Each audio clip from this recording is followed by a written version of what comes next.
देख रहे हैं सिटी इंडिया न्यूज चैनल हक की आवाज। पैराडाइज फंक्शन पैलेस महबूब नगर। तेलंगाना के डिप्टी चीफ मिनिस्टर मल्लू भट्टी विक्रमार्का ने कहा कि तेलंगाना के इलाके में सिंगरेनी वाहिद अवामी शोबे की तंजीम है। उन्होंने खदशा ज़ाहिर किया कि अगर सिंगरेनी बंद होता है तो इस इलाके के हज़ारों लोगों की मुलाजिमतें ख़त्म हो जाएंगी। उन्होंने कहा कि वह इस तंजीम के लिए मुल्क के वज़ीर-ए-आज़म नरेंद्र मोदी से मुलाकात करेंगे और इस मुलाकात में रियासत की तमाम सियासी जमातों को शामिल करेंगे। ఇటు గత 10 సంవత్సరాలు ఈ రాష్ట్రాన్ని పాలించిన బీఆర్ఎస్ ప్రభుత్వం లేకపోతే ఇతరత్ర భారతీయ జనతా పార్టీకి సంబంధించినటువంటి ఆ ప్రభుత్వం చేస్తున్నటువంటి కార్యకలాపాలు కానీ ఈ రెండు కూడా ఈ తెలంగాణ రాష్ట్ర ప్రజల ప్రయోజనాలకు విఘాతం కలిగించేటట్టుగా నష్టపరిచేటట్టుగా ఉన్నాయని చెప్పడానికి ఎటువంటి సందేహం లేదు। మరీ ముఖ్యంగా బీఆర్ఎస్ పార్టీకి సంబంధించిన నాయకత్వం తెలంగాణ ప్రాంతానికి అతి ముఖ్యమైనటువంటి సింగరేణి కాలరీస్ సంబంధించినటువంటి సంస్థ దాదాపు 42,000 మంది ఉద్యోగస్తులు నేరుగా పనిచేస్తా ఉంటే దాదాపు ఇంకొక 26,000 మంది అవుట్ సోర్సింగ్ ద్వారా మరో 50,000 మంది ఉపాధి కూడా పొందుతూ ఉన్నారు। ఇన్ని వేల మందికి ఉద్యోగ అవకాశాలు కల్పించేటువంటి సంస్థ బొగ్గు గనుల పరిస్థితి సింగరేణి పరిస్థితి రాష్ట్ర ప్రజలకు తెలియాల్సిన అవసరం ఉంది। ఈ రోజు రాష్ట్రంలో దాదాపు 40 బొగ్గు గనుల్లో బొగ్గు ఉత్పత్తి జరుగుతూ ఉంది। 40 బొగ్గు గనులు 2032-33 కల్లా దాదాపు 22 బొగ్గు గనులు మూసివేతకు గురవుతాయి। అంటే బొగ్గు అయిపోతుందా అంటే ఇప్పుడు ఉత్పత్తి అవుతున్నటువంటి 70 మిలియన్ టన్నుల బొగ్గు ఉత్పత్తి 2060 నాటికి 17.28 మిలియన్ టన్నులకి పడిపోతుందనే అంచనాలు కూడా ఉన్నాయి। అంటే ఎంత గణనీయంగా సింగరేణికి సంబంధించిన బొగ్గు ఉత్పత్తి పరిస్థితి ఏంటో మనందరికీ దీని ద్వారా అవగాహన కావాలనేటువంటి ఆలోచనతోనే ఈ లెక్కలు మీకు స్పష్టంగా తెలియజెప్తా ఉన్నాను। అట్లాగే మనందరికీ బొగ్గు ఉత్పత్తి సామర్థ్యాన్ని 2031-32 సంవత్సరం వరకు నిలబెట్టుకోవాలన్నా కనీసం ఈ కార్యక్రమం సజావుగా జరగాలన్నా సింగరేణి యాజమాన్యం కొత్త బొగ్గు గనుల్ని సంపాదించాల్సిందే। ఇది అనివార్యం।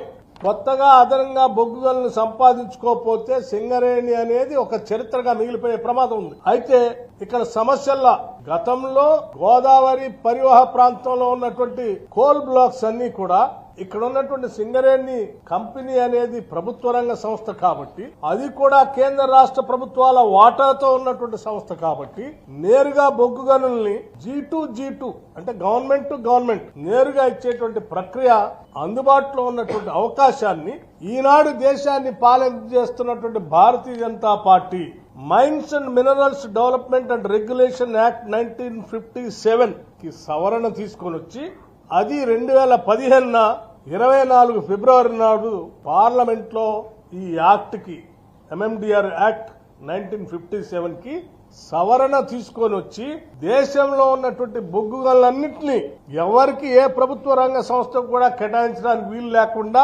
బొగ్గు కోల్ బ్లాక్స్ అన్నింటినీ ఆక్షన్ ద్వారా అంటే వేలంపాట ద్వారా ఇచ్చే విధానాన్ని చట్టం తీసుకొచ్చారు 2015 24 ఫిబ్రవరి నాడు। ఎవరు తీసుకొచ్చారా దీన్ని? ఇప్పుడున్నటువంటి కేంద్ర ప్రభుత్వం ఆడ బిల్లు పెడితే ఆనాడు కొట్లాడి తెచ్చుకున్న తెలంగాణ రాష్ట్రంలో 10 ఏళ్ల అధికారంలో ఉన్నటువంటి బీఆర్ఎస్ పార్టీకి సంబంధించిన పార్లమెంటు సభ్యులు అందరూ కూడా 2015 నాడు ఈ బిల్లుకి మద్దతిచ్చి ఓటేసి సపోర్ట్ చేసి సింగరేణి కాలరీస్ కి నేరుగా బొగ్గు అంటే బ్లాకులు కేటాయించడానికి అవకాశం లేకుండా ఆ యాక్ట్ తీసుకొని వచ్చిన దాంట్లో వీళ్లు కూడా ప్రధాన భూమిక పోషించారు। ఇగో వీళ్లు ఈరోజు తెలంగాణ ప్రయోజనాల గురించి మాట్లాడుతున్నాం। నిజంగా తెలంగాణ ప్రయోజనాల గురించి సింగరేణికి సంబంధించిన బొగ్గు బాయిల్ మనమే పొందాలని ఏమాత్రం ఆలోచన ఉన్నా అదే రోజు మీరు తెలంగాణకు సంబంధించిన పార్లమెంటు సభ్యులుగా ఆ యాక్ట్ ని వ్యతిరేకించి మద్దతు ఇవ్వకుండా ఆ యాక్ట్ బిల్లు పాస్ కాకుండా చూసేవాడు। బిల్లు పాస్ అయ్యేటట్టు చేసి ఆక్షన్ జరిగేటట్టుగా చేసి సింగరేణికి బొగ్గు బాయిల్ లేకుండా చేసి ఇవాళ తగుదనమ్మా అని చెప్పి బీఆర్ఎస్ పార్టీకి సంబంధించిన నాయకత్వం మాట్లాడుతా ఉంది। సింగరేణికి సంబంధించిన బొగ్గు బాయిల్ని మేమే కాపాడాం 10 ఏళ్లు, కాంగ్రెస్ వాళ్ళు వచ్చి ఏం కాపాడుతుంది ప్రభుత్వం అని చెప్తున్నారు। యాక్ట్ లో మీరు సపోర్ట్ చేసి రాకుండా చేస్తారు। పోనీ మీరు ఈ 10 ఏళ్లు ఈ బిల్లు తీసుకొచ్చి ఆ బిల్లు ద్వారానైనా ఇక్కడ ఈ పరిసర ప్రాంతాల్లో ఆక్షన్ జరుగుతున్నప్పుడు ఆక్షన్ లో పార్టిసిపేట్ చేసి ఆ బొగ్గు బాయిల్ ఏమన్నా మనకి సింగరేణికి వచ్చేటట్టు చేశారా? అది లేదు। నేను చాలా స్పష్టంగా చెప్తున్నా, ఇది ఆధారాలతో సహా చెప్తున్నా, డేట్స్ తో సహా నేను